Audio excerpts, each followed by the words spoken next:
Victor joins me now. Let's get an update on what's coming up tonight, the rest of the week.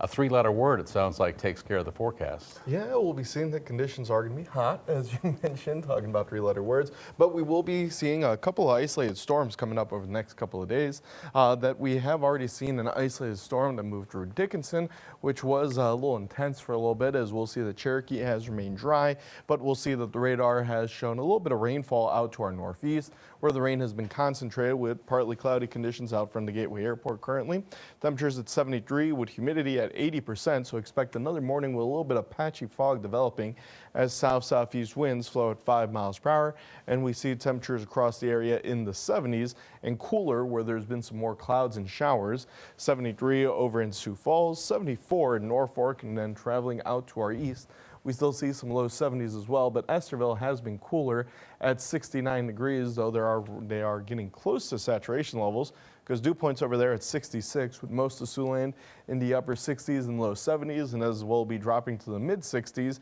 Expect a little bit of fog to develop across the area as heat indices will show that right now no longer a factor thanks to temperatures cooling off, but they will be through the rest of the week as temperatures are going to be warmer in the region, so expect some pretty hot weather as we'll be seeing winds flowing out now a little bit more south and becoming more southeastern, especially out to our west where those winds will be moving in later as wind gusts have dropped under 10 miles per hour. Expect calm conditions overnight unless you're in some of the areas seeing those isolated showers and storms that have now pretty much wrapped up, as we do see some storms moving just outside of that would be Emmett and Palo Alto counties, where there's been a few isolated storms trying to move in from southern Minnesota into northern central portions of Iowa, as we see that rain has remained pretty low unless you saw that isolated storm that was by Dickinson County, as it's a little hard to tell there, but just north of Spencer there was some heavier accumulation closer towards a tenth and a quarter of an inch, but still pretty light across the region.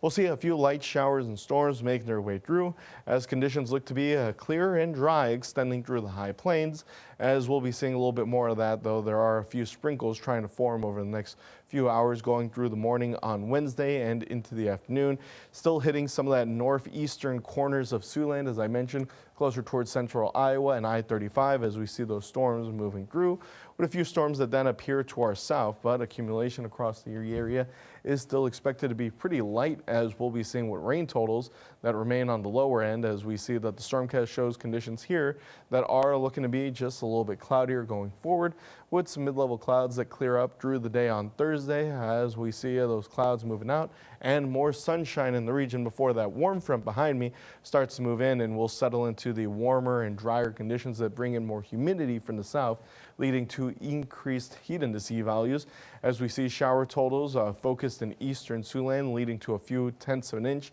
potentially a quarter of an inch here and there, so something to keep an eye on. But much of central and western portions of the viewing area staying pretty dry out there, so won't be seeing much, as we'll be seeing that overnight. We just see some isolated showers with temperatures in the mid 60s, and then we'll have temperatures that are going to be in the 80s and 90s with mostly sunny conditions for the day tomorrow, as we deal with a few spotty showers with temperatures that are in the 90s, but will be pushed up to feel like the low 90s and maybe even some mid 90s in some spots, something that will be a reoccurring problem through the rest of this week, as we see a low 90s extending not just through the weekend but through the upcoming week as well, as temperatures are expected to stay on the warm end. And as humidity climbs with those sprinkles on Sunday and Monday, it's going to be feeling quite steamy as we get closer towards the end of July.